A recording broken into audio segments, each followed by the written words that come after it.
Sir माझी एक अडचण होती, आपण भावाचक नामे म्हणतो ते कसे तयार होतात? बघा विद्यार्थी मित्रांनो, आता मुलाने प्रश्न केला की सर भाववाचक नामे कशी तयार होतात.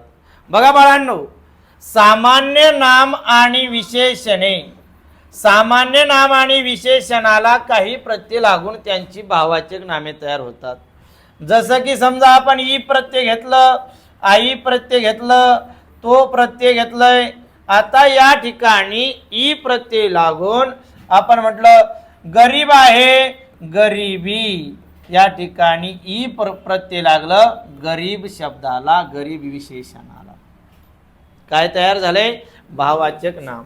आई आहे, आपण म्हटलं नवलाई, नवल शब्दाला आई प्रत्यय लागलं, काय तयार झालंय? नवलाई. तो प्रत्यय मनुष्य शब्द आहे, त्याला काय लागलं? त्व लागलं, काय तयार झालं? मनुष्यत्व. नेतृत्व, कर्तृत्व. लहानपणा, पण प्रत्यय लागलं. बालपण, मोठेपण. ता प्रत्यय लागलं. शांतता, नम्रता, क्रूरता. अशा पद्धतीने काय तयार होतात? भाववाचक नामे तयार होतात. समजलंय?